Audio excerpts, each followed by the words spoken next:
Hello students. তো তোমরা এতদিন আমাকে আমার চ্যানেলে ভিডিওর ব্যাকগ্রাউন্ডে আমার ভয়েস শুনেছো বা আমার চ্যানেল যারা ফলো করছো অনেকদিন ধরে তারা আমার কথাই শুনেছো। তো এখন থেকে আমি কিন্তু তোমাদের সাথে ফেস টু ফেস ইন্টারাক্ট করবো, যাতে ইন্টারাকশনটা আমাদের বেটার হয়, তোমরা যদি জিনিসগুলো ভালো বুঝতে পারো, ওই কারণে ইনিশিয়েটিভ নাও আমার। তো আজকে এই ভিডিও থেকে স্টার্ট হচ্ছে। আজকের এই ভিডিওতে আমি যেটা ডিসকাস করবো সেটা হচ্ছে যে এসএনটিসি এসএসসি সত্যনারায়ণ ঠাকুর সিভিল সার্ভিস স্টাডি সেন্টারের তোমাদের রিসেন্টলি এক্সাম হয়েছে, রিটেন টেস্ট হয়েছে 7 এপ্রিল, সেটার ইন্টারভিউ রয়েছে। ইন্টারভিউ কিন্তু তোমাদের মে মাসের সেকেন্ড বা থার্ড উইকে কিন্তু কমপ্লিট হয়ে যাবে।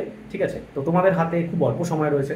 যারা ভাবছো যে রিটেনে পাস করলে তবে ইন্টারভিউর জন্য প্রিপারেশন নেবে, তো তাদের ক্ষেত্রে আমি বলে রাখি তোমাদের কিন্তু অনলি 3 to 5 days তোমরা টাইম পাবে after publication of your written result. ঠিক আছে, তো এই ভুলটা কখনো করো না, প্রিপারেশন এখন থেকে স্টার্ট করে দাও। তো কী কীভাবে প্রিপারেশন নেবে, প্রিপারেশনের মেথডোলজিগুলো কী কী কী কী বেসিক জিনিস তোমরা মাথায় রাখবে বা তোমাদের করতে হবে।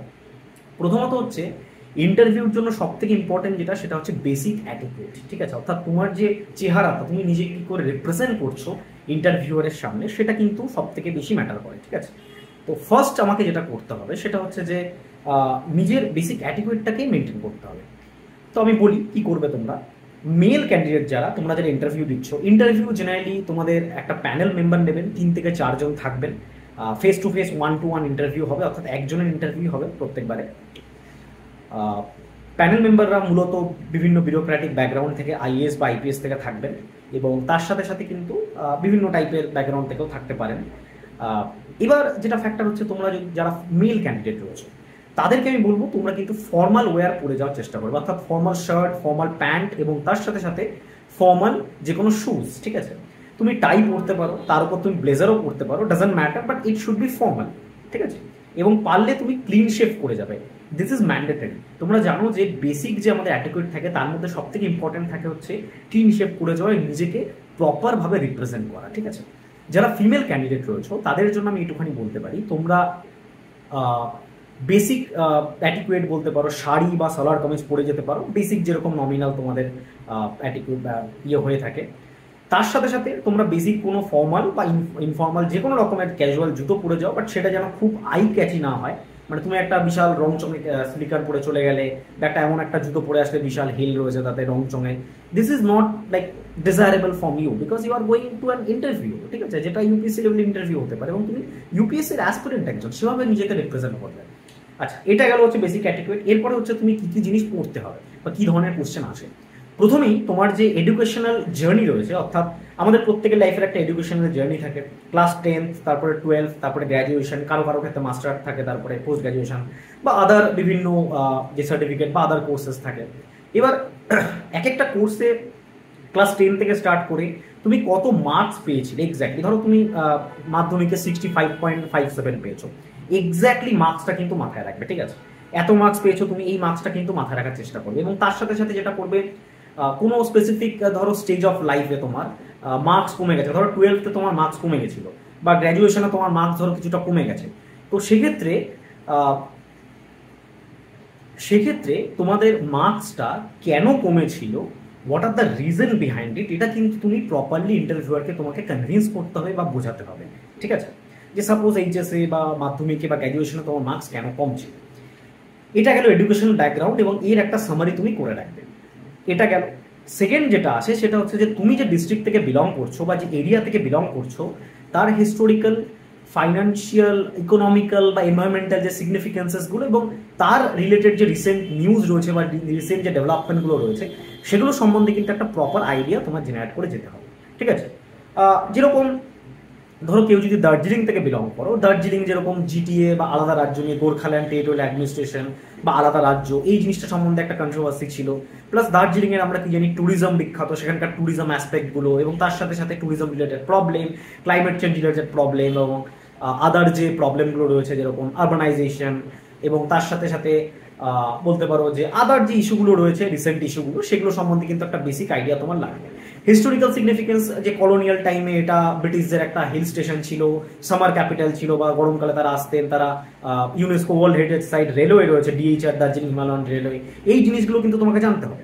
ধরো কেউ যদি পুরুলিয়া থেকে বিলং করো, পুরুলিয়ায় যেরকম ড্রট প্রবলেম, আনএমপ্লয়মেন্ট প্রবলেম, তারপর এডুকেশন, ম্যাল নিউট্রিশন, প্রপার ডেভেলপমেন্ট নেই ট্যুরিজম সেক্টরে, ট্যুরিজমের অনেক অ্যাসপেক্ট রয়েছে কিন্তু ট্যুরিজম সেক্টরে প্রপার ডেভেলপমেন্ট নেই। এই জিনিসগুলো নিয়ে কিন্তু তোমাকে বলতে হবে। এবং পুরুলিয়া কিভাবে আগে পশ্চিমবঙ্গের বাইরে ছিল, বিহারের মধ্যে ছিল, পরবর্তীকালে বিহারের সাঁওতাল পরগনা থেকে সেটাকে কাট আউট করে নিয়ে ওয়েস্ট বেঙ্গলের মধ্যে ইনক্লুড করা হয়, এগুলোও কিন্তু বলতে হবে তোমাকে, ঠিক আছে? এই জিনিসগুলো সম্বন্ধে কিন্তু জেনে যাবে, মানে তোমার ওভারঅল ডিস্ট্রিক্ট বা বেসিক্যালি ডিস্ট্রিক্টের এবং নিজের এরিয়ার হিস্ট্রিটা জেনে যাবে এবং ওভারঅল জিনিসটা জেনে যাবে। এটা গেল সেকেন্ড জিনিস। এবার থার্ডে যেটা আসি, তোমাকে যেটা অবশ্যই জিজ্ঞেস করবে তারা, সেটা হচ্ছে যে তুমি কেন ইউপিএসসিতে এসছো, বা why you wanted to pursue career in UPSC, কেন তুমি ইউপিএসসিতে নিজের ক্যারিয়ার বিল্ড করতে চাও। এবার তোমার ব্যাকগ্রাউন্ড যেরকম হতে পারে, তুমি ফিজিক্স ব্যাকগ্রাউন্ডের স্টুডেন্ট, ধর তোমাকে জিজ্ঞেস করলো যে তুমি কেন ফিজিক্সের মাস্টার্স বা লেটসে হায়ার এডুকেশনের জন্য অপ্ট করো না, ঠিক আছে? তুমি তো সিএসআইআর দিয়ে নেট করতে পারতে, জিআরএস স্কলার হতে পারতে, তুমি কেন যাও না? সেক্ষেত্রে কিন্তু প্রপার তোমাকে একটা অ্যান্সার কিন্তু দিতে হবে এখানে, ঠিক আছে? যে কেন আমি ওটা ছেড়ে, প্রমিসিং ক্যারিয়ার ছেড়ে আমি ইউপিএসসিতে এসেছি, ঠিক আছে? এই জিনিসটা কিন্তু প্রপারলি তোমাকে অ্যান্সার করতে হবে। এবং এটা ঘুরিয়ে ফিরিয়ে কিন্তু কোশ্চেনগুলো করবে। আগের বছর আমার অনেক স্টুডেন্ট রয়েছে বা ওখানকার অনেক স্টুডেন্ট রয়েছে যাদের কিন্তু এই কোশ্চেনটা বিভিন্নভাবে ঘুরিয়ে ফিরে করা হয়েছিল।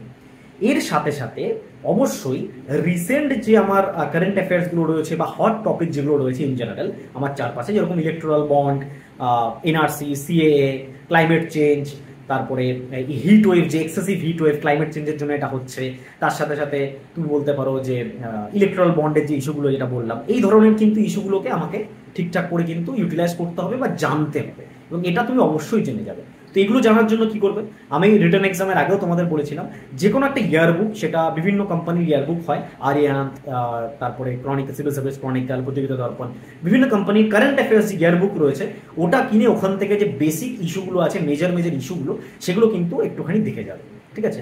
অথবা তুমি গুগলে গিয়ে সার্চ করতে পারো টপ 100 বা টপ 50 ইস্যুস ইন 2023, সেটা তুমি কিন্তু দেখে যাবে, ঠিক আছে? এই জিনিসগুলো কিন্তু তোমাকে একটুখানি প্রিপেয়ার করে যেতে হবে।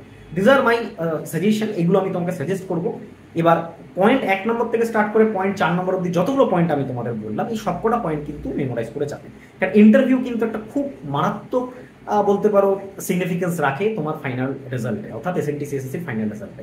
এবং এর সাথে সাথে অবশ্যই তুমি এসেতে, তুমি যে এসেটা লিখেছো, সেই এসেটা কোন টপিকের উপর লিখেছো, মানে মোরলেস এসেটা কিভাবে লিখেছো, কোন টোনে লিখেছো, কি কি ওয়েতে তুমি সেটা লিখেছো, কোন কোন পয়েন্ট তুমি ওখানে ইন্ট্রোডিউস করেছো বা রাইট ডাউন করেছো, সেটা যদি মনে থাকে তো খুব বেটার, না মনে থাকলেও কোনো সমস্যা নেই, কিন্তু যদি মেমোরাইজ করতে পারো তাহলে সেটা কোথাও নোট ডাউন করে রাখো, কারণ পরে হয়তো 10 দিন পরে, 15 দিন পরে তুমি ভুলেও যেতে পারো, ওখান থেকে কিন্তু কোয়েশ্চেন আসতে পারে। কারণ এসে কিন্তু যারাই 150-তে এমসিকিউ আর ডেসক্রিপটিভ মিলে কাট অফ ক্লিয়ার করবে, তাদেরই কিন্তু এসে দেখা হবে এবং তাদের ইন্টারভিউতে ডাকা হবে, ঠিক আছে? তো এই জিনিসটা কিন্তু মাথায় রাখবে। তো ভিডিওটা দেখার জন্য ধন্যবাদ, চ্যানেলের সাথে যুক্ত থেকে অবশ্যই, এবং সাবস্ক্রাইব করে রাখো যারা সাবস্ক্রাইব করো। Thank you.